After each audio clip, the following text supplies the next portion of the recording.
Hi guys, how are you? So today we are going to see the lecture series and in that we are going to cover the various embedding types of NLP methods, and those are the very important questions for your basic revision and understanding.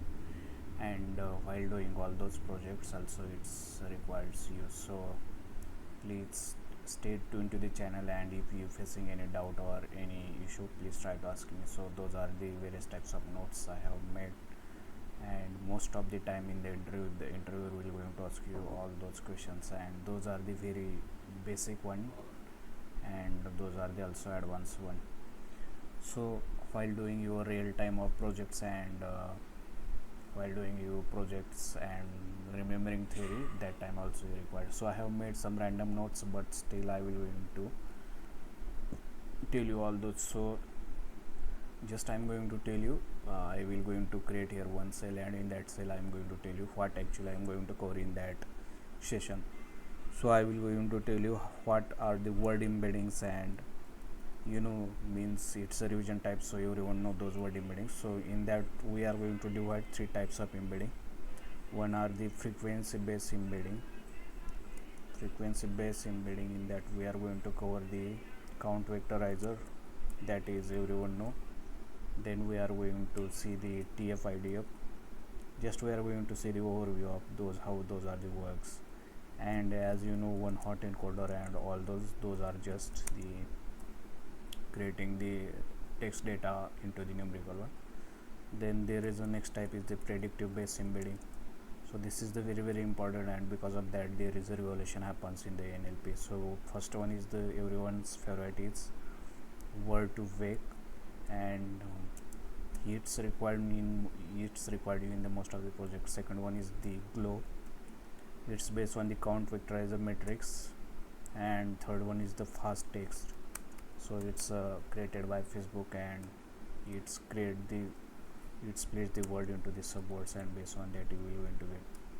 Then latest one is the transformer based embedding. So this is the very advanced one, and you know how ChatGPT is giving the all those results, or how that NLP language know exact meaning.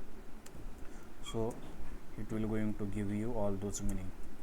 So first one is the bird, it is bidirectional encoder representation from transformer, GPT generated transformer, LLM, large language model.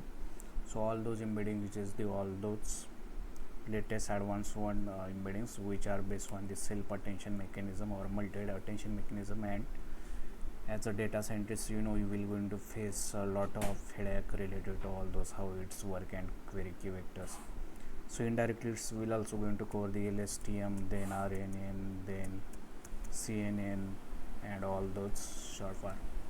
Apart from that, we are going to see spaCy library, and it's the most advanced one NLP library, and it also covers how its doc object works, how its talk to vector model works, then how we can use the transformer wrapper for this spaCy model, and how we can use this spaCy for various types of structure. And we are also going to use the transfer learning models or pretend models for this spaCy.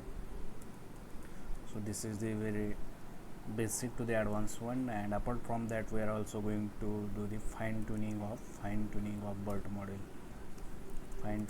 BERT model for name entity recognition, for text classification, for sentiment analysis. I will write here sentiment analysis, then name entity recognition, then text summarization also can be done. There are pre-trained model of BERT available on the Hugging Face, so we can use. And apart from that, very important parts we are going to learn, that's how to create your own data set, that is the BIO format, and it contains the beginning, inside and outside the entity. And also by using the regex function, how we can create the required format for this spaCy. Regex function, spaCy data annotation, because on the YouTube there are so many lectures, but those lectures will not going to cover how that data is annotated and all this. So I have mentioned all those points, but remaining points we will cover in the next lecture. Just we are going to see here the some theory parts and all those. So okay, so that will be our agenda. And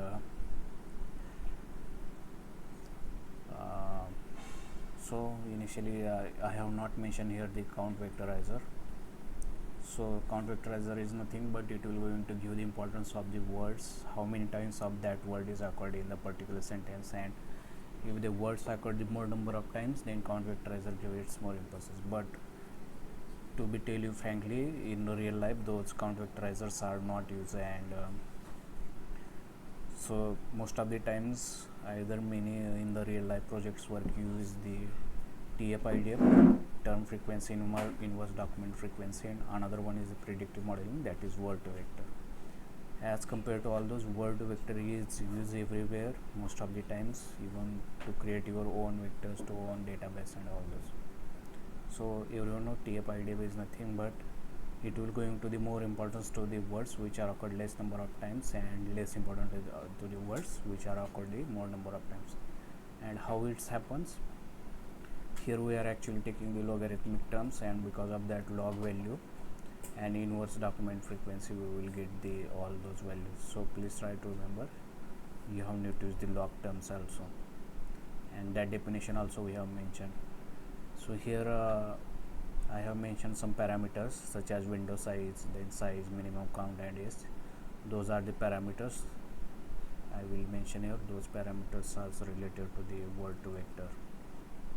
File initializing the Word2Vector, you have need to pass those parameters, and definitely in the interview they will going to ask all those parameters, or directly they will going to give you this string and they will going to tell you please create your own Word2Vector.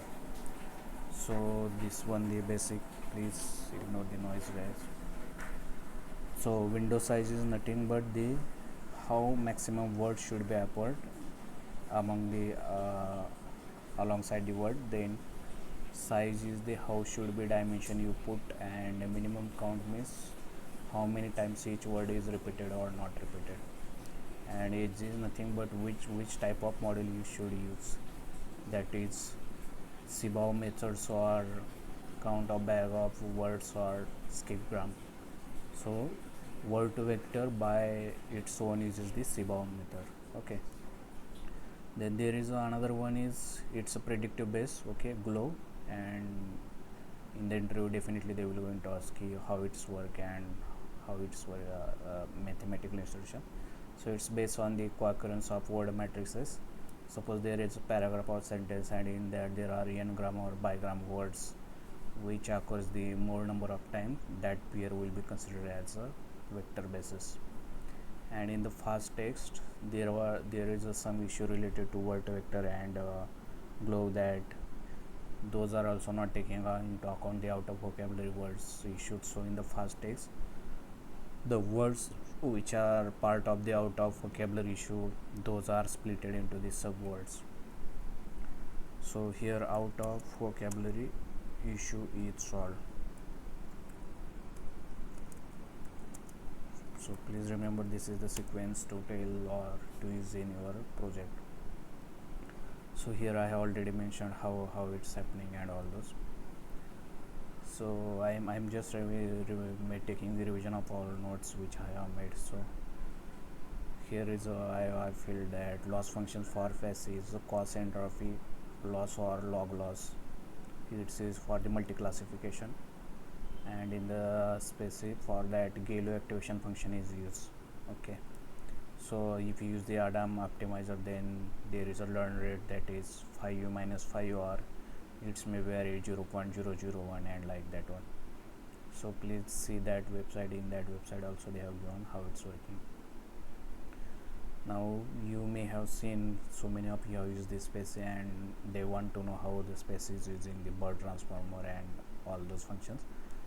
So here is a paragraph given to bridge the gap and allow seamless integration of transform model like bird into spaces pipeline. Spaces transformer library serves as a bridge. It handles the conversion of spaces doc object into the format expected by the bird and other transformer model. Okay, so what happens here? Tokenization, as like NLTK or Gensim library, Spaces tokenize the input text into its own tokenizer, and this tokenizer is then converted into bird tokenizer, where words and subwords split into BERT subword tokenization, word-based tokenization. Please remember BERT uses the word split tokenization, means here also words are split into the subword tokenization. So initially Space will going to convert those tokenization its required form, then this tokenization maybe they have using the auto tokenizer from the transformer or based on the models which tokenizer you need to use. Then it uses the encoding. The tokenized text is then encoded into numerical representation that BERT can process, that involves the converting the subword tokens into their corresponding IDs. So please remember BERT requires the input IDs, then their token number and what is the value for that particular token. So for the BERT there is also required padding, that's input sentence should be of the same length. So it's also involves the truncation means that some sentence length should not exceed.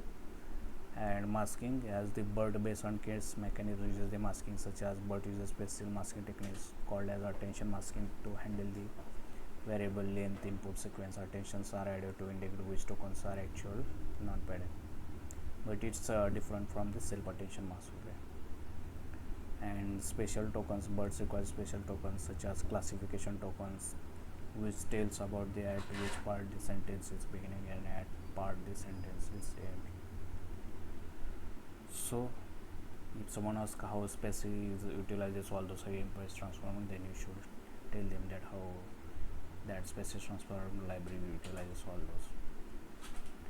So in most of times you also going to face about the what is the key query vectors in self attention and what is their relation, okay, and how those are filled to the decoder. So after completing dot product of query and key vectors in self attention, the next step is to obtain the attention score that represents the relevance or similarity between the current word query and all others words in the sentence. So actually what happens here, there is a dot product of q and query, then those goes into the softmax. After that their values are normalized, and based on their values the vectors of those words are formed based on dividing it by the dimension. So decoder is the authoritative principles. So decoder only it is the output of single token become the input of decoder. A previous output from the decoder becomes the last part of the next input of decoder. This kind of process is called as autoregressive. So TF conditional generation, it's a Hugging Face transformer library, and it's mostly used for the sentence tokenizer. Please remember, text summarization and all those tasks can be done by through this one. So if you have so many projects, you definitely is. And the name of that model is called T5 for conditional generation. So here in that they have given the various types of BERT, such as BERT, robot or distill BERT, then Electra BERT, and their difference. You should know those differences, and I have already made so many lectures. So what are the use cases of BERT and ChatGPT? So BERT is for search engine wise such as customer review analysis, name entry recognition, and GPT use cases for question answering, summarization, translation, and many more. So robot are trained without the next sentence prediction, and it utilizes the dynamic masking, and it has a high number of parameters as compared to the BERT. Please remember, BERT uses the next sentence prediction and static masking, while robot are not uses next sentence prediction and it uses the dynamic masking. It is the Electra. Electra is efficient learning and encode that classifies token replacement accurately. Instead of email, it uses random word replacement. So in the Electra, instead of using mask language model, it uses the random word replacement. And XLNet is a large bidirectional transformer. XL paired with the denoising auto encoding of BERT is known as general autoregressive training for language understanding, or XLNet. Distilled word is a smaller compressed version, cheaper, lighter. Okay, it's not neither using the all of those sentence spreading or dynamic masking. Span BERT is used for the question answering. Instead of token it utilizes span. And BERT sum, please remember, you can tell the interview or you can use in your real life project that BERT sum or text summarization uses multiple class tokens and learns sentence representation. Okay, how you can create your own embedding through the Keras. So you have need to tokenize the sentence into the words, then you have need to create all those words into one hot encoder, then you have need to create the padding to create the same length sequence, and then you have need to pass that padding to the input embedding layer, then you have need to flatten that layer, and after that you have need to apply the dense layer to predict the label. Okay, one hot encoder will convert into the one hot encoder. The process of converting a sequence of embedding into sentence embedding is called pooling.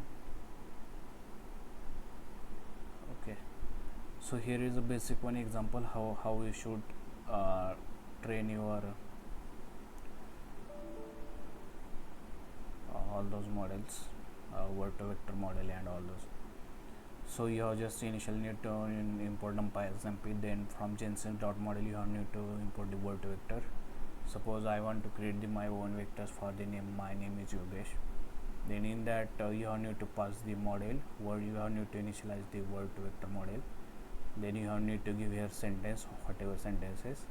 Then I have kept the context size 5, means based on the surrounding 4 words or 5 words, it will going to give the meaning to that particular word. Then minimum count, I have given that the word minimum count should be either it should be 1 or more than 1. Worker means 4. So I think I have not installed the Python, that's why it's not doing all those, but in the next lecture I will going to. Okay, and after that how do we will get the vectors?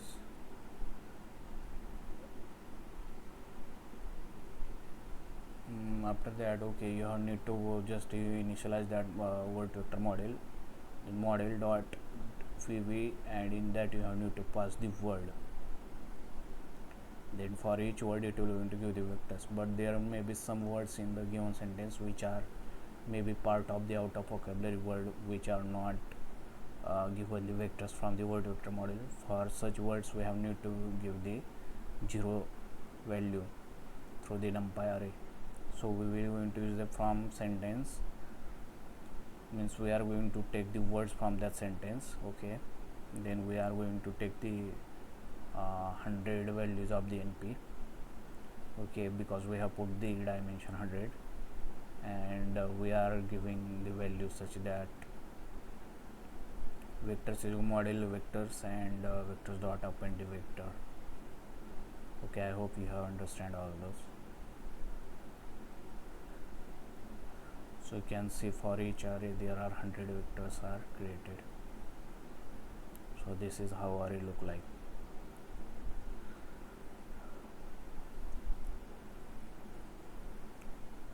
Please remember here is the size thing, but you are providing how many dimensions should be appear. I hope guys we will stop here, and in the next lecture we will going to show you all those running and all those. I hope you have understand all those, and my voice is now clear, because in previous one my voice was not clear. Thank you for your patience. If you have any issue or doubt, please ask in the comment. Thank you.